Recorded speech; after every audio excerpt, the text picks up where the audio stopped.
আমি শুধু অবাক হয়ে যাচ্ছি একটা জিনিস, আপনারা খবর পেয়েছেন সন্দেশখালী? হ্যাঁ পেয়েছেন তো? বামপন্থী বন্ধুরা কালকে একজন বামেদের নেত্রীর খুব ভাষণ শুনছিলাম, খুব মিষ্টি মিষ্টি করে বলছিল, মিজাজের সাথে বলছিল যে 34 বছরে সাহস হয়নি, হ্যান হয়নি, ত্যান হয়নি। ও শাহজাহান শেখ কাদের তৈরি ভাই? শওকত মোল্লা এরা কাদের তৈরি? রেজ্জাক মোল্লা সাহেব কাদের তৈরি?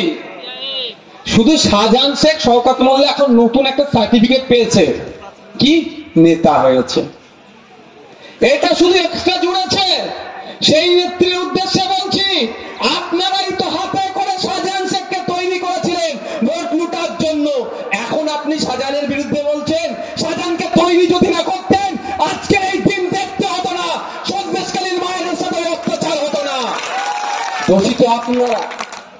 আজকে মিষ্টি মিষ্টি কথা বলেছে, তখন লাঠিয়াল করে রেখেছিল, মস্তান করে রেখেছিল, গুন্ডা করে রেখেছিল। দিদিমণি এসে ওকে একটু একটা সার্টিফিকেট দিল কি তুই নেতা। হ্যাঁ আজকে মিষ্টি মিষ্টি কথা বলছে। এটা চাকরি চুরি গিয়েছে 26,000। একটা কথা বলছিল কাকুড়ার চালের কথা, আপনাদের বলে রাখি, আপনারা আমার বাড়ির সন্তানরা, দিন আনে দিন খাই আমরা। মাস গেলে কৃষক যারা আছেন 7,000-এর নিচে ইনকাম আপনাদের, আমি বলে রাখছি আপনাদেরকে, 7,000 টাকার নিচে গড় মাসিক ইনকাম আপনাদের। তারপরেও ছেলে মেয়েদেরকে এখানে কলেজ নাই, বাইরে কলেজে পড়াচ্ছেন, কলকাতায় পড়াচ্ছেন, হোস্টেলে পড়াচ্ছেন, দিন রাত মেহনত করে ইনকাম করে সেগুলোকে পড়ালেন কেন? ছেলে মানুষ হবে, শিক্ষিত হবে, চাকরি করবে, চাকরি শেষ যখন করবে মাইনেটা যখন পাবে একটু শান্তিতে থাকবো, তাই তো?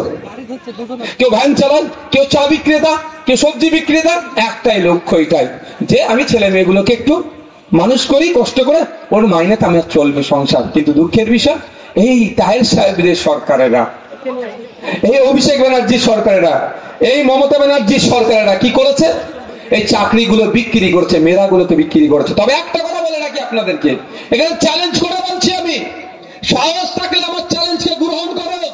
রাম বাম যারা আছে সবাইকে বলছি, সব চাকরি বিক্রি হয়নি, কিছু মেধার ভিত্তিতে হয়েছিল।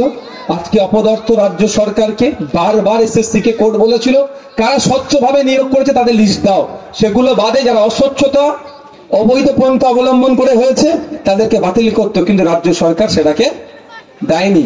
পাড়ায় পাড়ায় বলছে সবাই তো আর 2 নম্বরই করে চাকরি করেনি। আমিও তো বলছি ভাই সবাই 2 নম্বরই করে চাকরি করেনি। কোর্ট কি ওটা কোর্টকে কে বলবে?